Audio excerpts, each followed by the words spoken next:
ஓம் சாந்தி. 11/5/2024 காலை முரளி பாப்தாதா மதுபன். சாராம்சம்.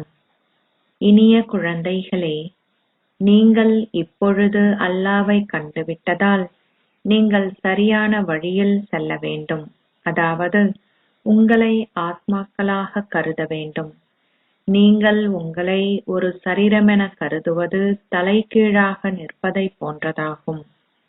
கேள்வி: எந்த ஒரு விஷயத்தை புரிந்து கொள்வதால் உங்களால் எல்லையற்ற விருப்பமின்மையை வளர்த்து கொள்ள முடியும்? பதில்: பழைய உலகம் இப்பொழுது நம்பிக்கைக்குரியது அல்ல, அது இடுகாடாக போகின்றது. நீங்கள் இந்த விஷயத்தை புரிந்து கொண்டதும் உங்களால் எல்லையற்ற விருப்பமின்மையை வளர்த்து கொள்ள முடியும். புதிய உலகம் இப்பொழுது ஸ்தாபிக்கப்படுகிறது என்பதை நீங்கள் புரிந்து கொள்கிறீர்கள். முழு உலகும் இந்த உருத்திர ஞான யாகத்தில் அர்ப்பணிக்கப்பட உள்ளது. இந்த ஒரு விஷயமே உங்களை எல்லையற்ற விருப்பமின்மையை வளர்த்து கொள்ளுமாறு செய்யும். உங்கள் இதயம் இப்பொழுது இந்த இடுகாட்டிலிருந்து விலகி சென்றுவிட்டது. ஓம் சாந்தி. உண்மையிலேயே இது இரட்டை ஓம் சாந்தியாகும். ஏனெனில் 2 ஆத்மாக்கள் இருக்கிறார்கள். 2 ஆத்மாக்களினதும் ஆதி தர்மம் அமைதியாகும். தந்தையின் தர்மம் அமைதியாகும். குழந்தைகள் அங்கே அமைதியாக வசிக்கிறார்கள். அவ்விடம் அமைதி தாமமென அழைக்கப்படுகிறது. தந்தையும் அங்கே வசிக்கிறார். தந்தை எப்பொழுதும் தூய்மையானவராக இருக்கிறார். ஆனால் மனிதர்கள் அனைவரும் மறுபிறவி எடுத்து தூய்மையற்றவர்கள் ஆகுகிறார்கள். தந்தை குழந்தைகளுக்கு கூறுகிறார், குழந்தைகளே, உங்களை ஆத்மாக்களாக கருதுங்கள். பரமாத்மாவாகிய பரம தந்தையே ஞானக் கடலும் அமைதி கடலும் ஆவார் என்பது ஆத்மாக்களாகிய உங்களுக்கு தெரியும். இது அவருடைய புகழாகும். அவர் அனைவருடைய தந்தையும் அனைவருக்கும் சர்க்கதியை அருள்பவரும் ஆவார். எனவே அனைவரும் நிச்சயமாக தந்தையின் ஆஸ்திக்கான உரிமையை கொண்டிருக்கிறார்கள். நீங்கள் தந்தையிடமிருந்து என்ன ஆஸ்தியை பெறுகிறீர்கள்? தந்தையே ஸ்வர்க்கத்தை படைப்பவராவார். எனவே அவர் உங்களுக்கு நிச்சயமாக உங்கள் ஸ்வர்க்க ஆஸ்தியை கொடுப்பார் என்பதையும், அவர் நரகத்திலேயே அதனை கொடுப்பார் என்பதனையும் குழந்தைகள் புரிந்து கொள்கிறார்கள். ராவணனே உங்களுக்கு நரக ஆஸ்தியை கொடுத்தான். இந்நேரத்தில் அனைவரும் நரகவாசிகளாக இருக்கிறார்கள். எனவே நீங்கள் நிச்சயமாக ராவணனிடமிருந்து ஓர் ஆஸ்தியை பெற்றீர்கள். ஸ்வர்க்கம் நரகம் இரண்டும் இருக்கின்றன. யார் இதனை செவிமடுக்கிறார்கள்? ஆத்மாக்கள். அறியாமை பாதையிலும் ஆத்மாவே அனைத்தையும் செய்தாலும் சரீர உணர்வின் காரணமாக சரீரமே அனைத்தையும் செய்கின்றதென மக்கள் நம்புகிறார்கள்.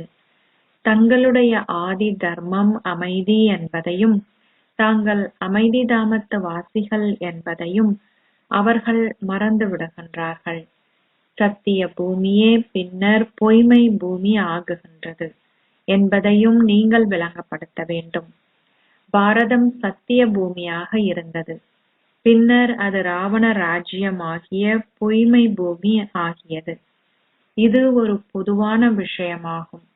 மனிதர்களால் ஏன் அதை புரிந்து கொள்ள முடியாதுள்ளது? ஆத்மாக்கள் தமோபிரதான் ஆகிவிட்டதால் அவர்கள் கல்லு புத்தி உடையவர்களென அழைக்கப்படுகிறார்கள். மக்கள் பூஜிப்பவர்களாகும் பொழுது அவர்கள் பாரதத்தை ஸ்வர்க்கமாகவும் பூஜிக்க தகுதி வாய்ந்ததாகவும் ஆக்கியவரை அவதூறு செய்கிறார்கள். இதில் யாரையும் குற்றம் சாட்ட முடியாது. நாடகம் எவ்வாறு உருவாக்கப்பட்டது என்பதையும் நீங்கள் எவ்வாறு பூஜிக்க தகுதி வாய்ந்தவர்களிலிருந்து பூஜிப்பவர்கள் ஆகினீர்கள் என்பதையும் தந்தை குழந்தைகளுக்கு விளங்கப்படுத்துகிறார். இன்றைக்கு 5000 ஆண்டுகளுக்கு முன்னர் பாரதத்தில் ஆதி சனாதன தேவி தேவதா தர்மம் இருந்தது என தந்தை விளங்கப்படுத்துகிறார். இது நேற்றைய விஷயமே. ஆனால் மனிதர்கள் இதை மறந்துவிட்டார்கள். மக்கள் அமர்ந்திருந்து பக்தி மார்க்கத்திற்கான அச்சமய நூல்கள் போன்ற அனைத்தையும் உருவாக்கினார்கள். சமய நூல்கள் பக்தி மார்க்கத்திற்குரியவை, ஞான மார்க்கத்திற்கு உரியவை அல்ல. ஞான மார்க்கத்தில் சமய நூல் எதுவும் உருவாக்கப்படவில்லை. தந்தை ஒவ்வொரு கல்பத்திலும் வந்து நீங்கள் தேவ அந்தஸ்தை அடையுமாறு செய்வதற்கு குழந்தைகளாகிய உங்களுக்கு ஞானத்தை கொடுக்கிறார். தந்தை இந்த கல்வியை உங்களுக்கு கற்பிக்கிறார். பின்னர் இந்த ஞானம் மறைந்து விடுகிறது. சத்திய யுகத்தில் சமய நூல்கள் எதுவும் இருப்பதில்லை. ஏனெனில் அது ஞான மார்க்கத்திற்குரிய உங்கள் வெகுமதியாகும். நீங்கள் எல்லையற்ற தந்தையிடமிருந்து 21 பிறவிகளுக்கு எல்லையற்ற ஆஸ்தியை பெறுகிறீர்கள். பின்னர் நீங்கள் அரை கல்பத்திற்கு ராவணனிடமிருந்து காக்கை எச்சத்தை போன்ற சந்தோஷம் என சந்நியாசிகள் அழைக்கின்ற குறுகிய காலத்து ஆஸ்தியை பெறுகிறீர்கள். இங்கே துன்பத்தை தவிர வேறெதுவும் இல்லை. இது துன்ப பூமி என அழைக்கப்படுகிறது. கலியுகத்திற்கு முன்னர் துவாபர யுகம் இருக்கின்றது. அது அரை செமி துன்ப பூமி என அழைக்கப்படுகிறது. இது இறுதி துன்ப பூமியாகும். ஆத்மா 84 பிறவிகளை எடுக்கையில் கீழிறங்குகிறார். தந்தை உங்களை ஏணியில் மேலேற செய்கிறார். ஏனெனில் சக்கரம் நிச்சயமாக சுழல வேண்டும். புதிய உலகம் இருந்தபொழுது அது தேவர்களின் ராஜ்யமாக இருந்தது. அங்கே துன்பத்தின் சுவடேனும் இருக்கவில்லை. அதனாலேயே ஒரு சிங்கமும் ஓர் ஆடும் ஒரே தடாகத்தில் ஒன்றாக நீர் அருந்துவதாக அவர்கள் காட்டியுள்ளார்கள். அங்கே வன்முறை என்ற கேள்விக்கே இடமில்லை. அது அதிமேன்மையான அஹிம்சா தேவ தர்மம் என அழைக்கப்படுகிறது. இங்கே வன்முறை இருக்கிறது. காமவாளை பயன்படுத்துவதே முதலாவது வன்முறையாகும்.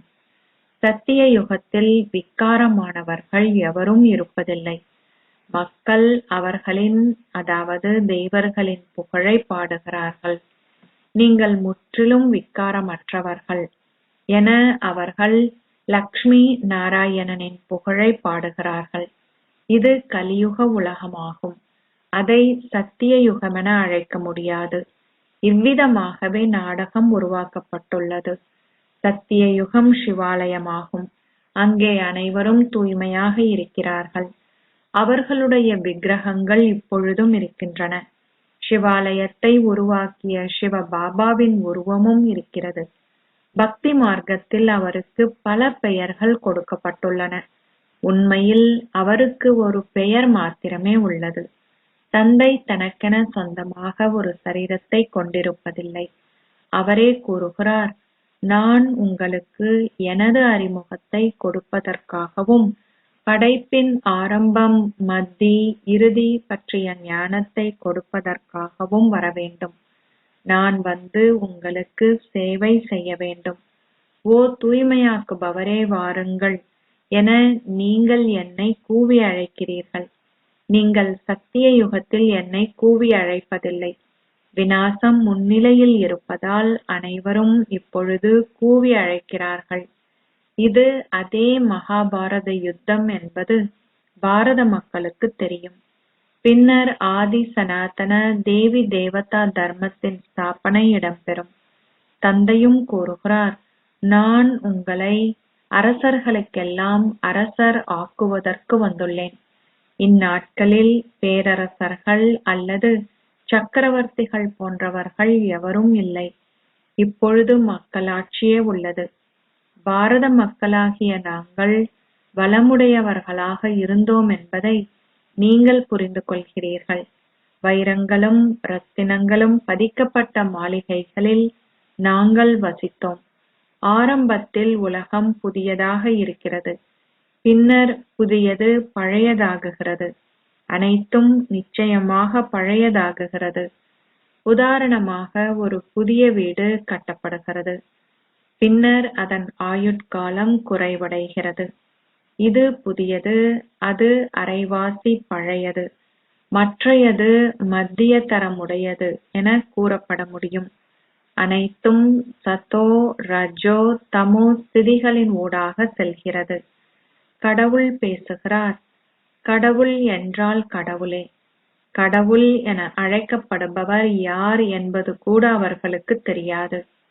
இங்கே அரசர்களோ அல்லது அரசிகளோ எவரும் இல்லை.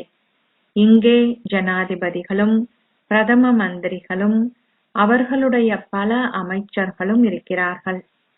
சத்திய யுகத்தில் அரசர்களையும் அரசிகளையும் போலவே பிரஜைகளும் இருக்கிறார்கள். தந்தை உங்களுக்கு வேறுபாட்டை கூறியுள்ளார். சத்திய யுகத்தின் அதிபதிகள் அமைச்சர்களையோ அல்லது ஆலோசகர்களையோ கொண்டிருக்க மாட்டார்கள்.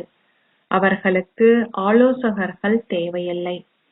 இந்நேரத்திலேயே அவர்கள் சிவபாபாவிடமிருந்து சக்தியை பெற்று அந்த அந்தஸ்தை பெற்றார்கள். இந்நேரத்திலேயே நீங்கள் தந்தையிடமிருந்து கட்டளைகளை பெறுகிறீர்கள். அதன் மூலம் நீங்கள் ஓர் உயர்ந்த அந்தஸ்தை பெறுகிறீர்கள். பின்னர் நீங்கள் எவரிடமிருந்தும் ஆலோசனை பெறமாட்டீர்கள். அங்கே ஆலோசகர்கள் எவரும் இருக்க மாட்டார்கள். நீங்கள் பாவ பாதையில் செல்லும் பொழுதே உங்கள் விவேகம் அனைத்தும் முடிவடையும் பொழுது ஆலோசகர்கள் வருகிறார்கள். விக்காரமே பிரதான விஷயமாகும். சரீர உணர்வின் மூலமே விக்காரங்கள் உருவாக்கப்படுகின்றன. அவற்றில் காமமே முதல் இலக்க விக்காரமாகும். தந்தை கூறுகிறார், காமமே உங்கள் கொடிய எதிரி. நீங்கள் அதை வெல்ல வேண்டும். தந்தை பல தடவைகள் விளங்கப்படுத்தியுள்ளார். உங்களை ஓர் ஆத்மாவாக கருதுங்கள். ஆத்மாவில் நல்ல தீய சமஸ்காரங்கள் உள்ளன. இங்கேயே நீங்கள் உங்களுடைய செயல்களுக்காக வருந்த வேண்டும். சத்திய யுகத்தில் அல்ல. அது சந்தோஷ தாமமாகும்.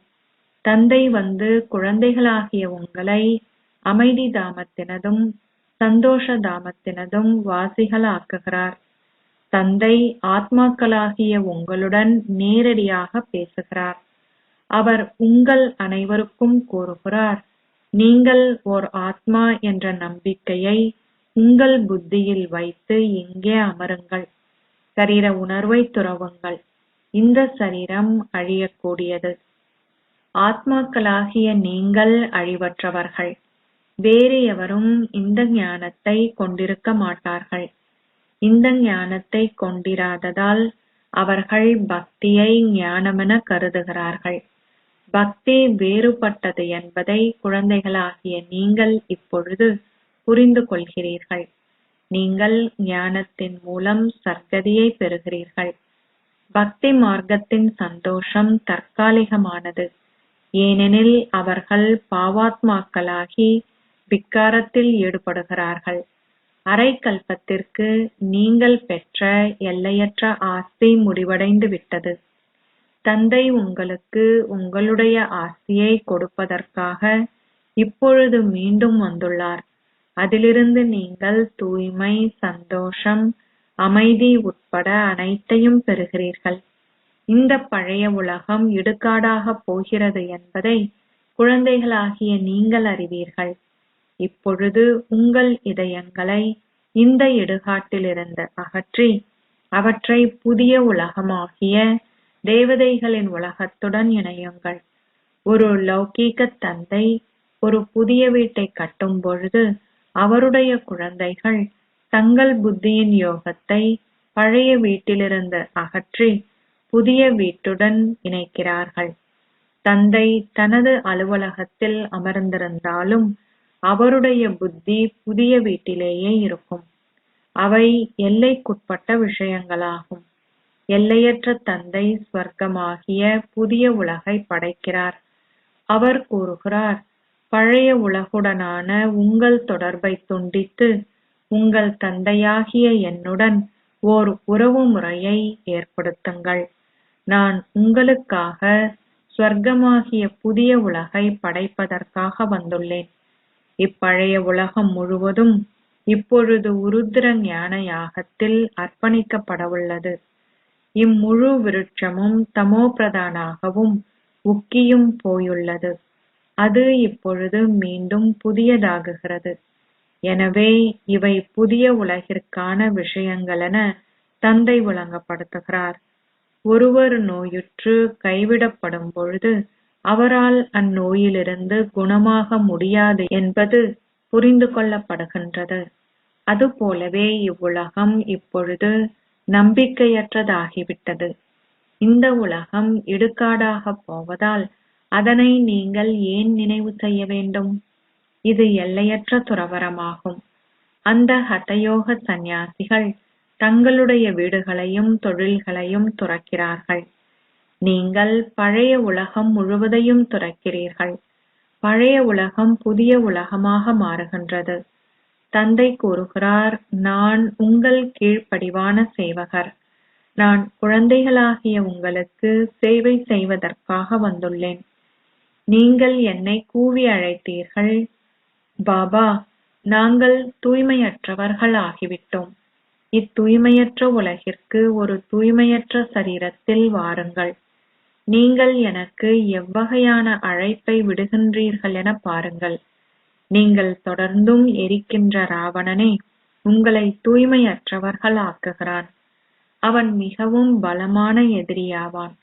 ராவணன் வந்ததால் ஆரம்பத்திலிருந்து மத்தியினூடாக இறுதி வரை நீங்கள் துன்பத்தையே பெற்றுள்ளீர்கள். மக்கள் தொடர்ந்தும் நச்சுக்கடலில் மூழ்குகிறார்கள். தந்தை இப்பொழுது கூறுகிறார், நஞ்சை துறந்து ஞான அமிர்தத்தை அருந்துங்கள். நீங்கள் ராவண ராஜ்யத்தில் அரைக்கல்பத்திற்கு விக்காரத்தினால் மிகவும் சந்தோஷமற்றவர்களாக இருந்தீர்கள். நீங்கள் அமர்ந்திருந்து கடவுளை அவமதிக்கும் அளவிற்கு மிகவும் பித்து பிடித்தவர்கள் ஆகுகிறீர்கள்.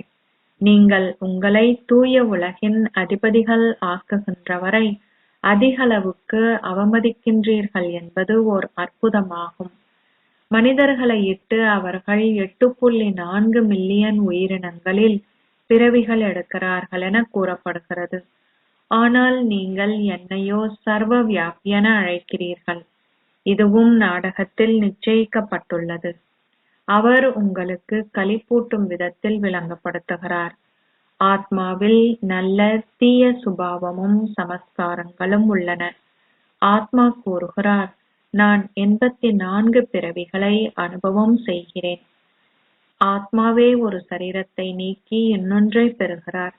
இப்பொழுதே தந்தை அதை விளங்கப்படுத்துகிறார். நாடக திட்டத்திற்கேற்ப தந்தை வந்து தலைகீழாக உள்ளவர்களை நேராக்குகிறார். தந்தை இனிமையிலும் இனிமையான குழந்தைகளாகிய உங்களுக்கு கூறுகிறார், இங்கே தலைகீழாக அமர வேண்டாம். உங்களை ஓர் ஆத்மாவாக கருதுங்கள். நீங்கள் உங்களை நேராக நிறுத்துபவரான அல்லாவை, கடவுளை இப்பொழுது கண்டுவிட்டீர்கள். ராவணன் உங்களை தலைகீழாக மாற்றுகிறான். பின்னர் நீங்கள் சரியாக நிறுத்தப்படுவதால் உங்களால் நேராக நிற்க முடியும். இது நாடகமாகும். தந்தை மாத்திரமே அமர்ந்திருந்து இந்த ஞானத்தை விளங்கப்படுத்துகிறார். பக்தி பக்தியும் ஞானம் ஞானமும் ஆகும். பக்தி முற்றிலும் வேறுபட்டது. மந்திர ஏரி ஒன்று இருக்கிறது. அதில் நீராடுவதால் நீங்கள் தேவதைகள் ஆகுகிறீர்கள் என கூறப்படுகிறது. பின்னர் பார்வதிக்கு அமரத்துவ கதை கூறப்பட்டதென அவர்கள் கூறுகிறார்கள். நீங்கள் இப்பொழுது அமரத்துவ கதையை செவிமடுக்கிறீர்கள். இக்கதை பார்வதி ஒருவருக்கு மாத்திரமா கூறப்பட்டது? இது எல்லையற்ற விஷயமாகும். சத்திய யுகம் அமரத்துவ உலகமாகும். கலியுகம் மரண பூமியாகும். இது முட்காடென அழைக்கப்படுகிறது. மக்களுக்கு தந்தையை தெரியாது. ஓ பரமாத்மாவாகிய பரம தந்தையே, ஓ கடவுளே என அவர்கள் கூறுகிறார்கள். எவ்வாறாயினும் அவர்களுக்கு அவரை தெரியாது. நீங்களும் அவரை அறிந்திருக்கவில்லை. தந்தை இப்பொழுது வந்து உங்களை நேராக்குகிறார். கடவுள் அல்லாஹ் எனவும் அழைக்கப்படுகிறார். அல்லாஹ் உங்களுக்கு கற்பித்து உங்களுக்கு கடவுளின் அந்தஸ்தை கொடுக்கிறார். எவ்வாறாயினும் ஒரே ஒரு கடவுள் மாத்திரமே இருக்கிறார். லக்ஷ்மியும் நாராயணனும் மறுபிறவி எடுப்பதால் அவர்களை இறைவியும் இறைவரும் என அழைக்க முடியாது. நானே அவர்களுக்கு கற்பித்து அவர்களை தெய்வீக குணங்கள் உடையவர்கள் ஆக்கினேன். நீங்கள் அனைவரும் சகோதரர்கள். நீங்கள் தந்தையின் ஆஸ்திக்கான ஓர் உரிமையை கொண்டிருக்கிறீர்கள். மனிதர்கள் கார் இருளில் இருக்கிறார்கள். அவர்கள் அசுர சமுதாயத்துக்கு உரியவர்கள். கலியுகம் இன்னமும் அதன் தவழ்கின்ற குழந்தையின் ஸ்திதியில் உள்ளது எனவும் இன்னமும் பல வருடங்கள் இருக்கின்றன எனவும் அவர்கள் கூறுகிறார்கள். அவர்கள் அந்தளவிற்கு அறியாமை என்னும் ஆழ்ந்த உறக்கத்தில் உறங்குகிறார்கள். அதுவும் நாடகத்தில் உள்ளது. வெளிச்சம் உள்ள போது துன்பம் எதுவும் இருப்பதில்லை. இரவின் இருளிலேயே துன்பம் இருக்கிறது. உங்களால் மாத்திரமே இதை புரிந்து கொண்டு மற்றவர்களுக்கு இதை விளங்கப்படுத்த முடியும். எல்லாவற்றுக்கும் முதலில் நீங்கள் அனைவருக்கும் தந்தையின் அறிமுகத்தை கொடுக்க வேண்டும். அனைவருக்கும் இரு தந்தையர் உள்ளனர். எல்லைக்குட்பட்ட தந்தை எல்லைக்குட்பட்ட சந்தோஷத்தை கொடுக்கிறார். எல்லையற்ற தந்தை எல்லையற்ற சந்தோஷத்தை கொடுக்கிறார். மக்கள் சிவராத்திரியை கொண்டாடுவதால் தந்தை நிச்சயமாக ஸ்வர்க்கத்தை ஸ்தாபிப்பதற்கு வர வேண்டும். கடந்து சென்றுவிட்ட ஸ்வர்க்கம் இப்பொழுது மீண்டும் ஒரு முறை ஸ்தாபிக்கப்படுகிறது. இந்த உலகம் இப்பொழுது தமோபிரதான் நரகமாகும். நாடக திட்டத்திற்கேற்ப மிக சரியான நேரத்தில் நான் எனது பாகத்தை நடிப்பதற்காக வருகிறேன். நான் அசரீரியானவர். எனக்கு நிச்சயமாக பேசுவதற்கு வாயொன்று தேவைப்படுகிறது. எருது ஒன்றின் வாயை பயன்படுத்த முடியாது. தனது பல பிறவிகளின் இறுதியில் ஓய்வு ஸ்திதியில் இருப்பவரின் வாயையே நான் பயன்படுத்துகிறேன். தனது சொந்த பிறவிகளை பற்றி தெரிந்திராத இவரின் சரீரத்தில் நான் பிரவேசிக்கிறேன்.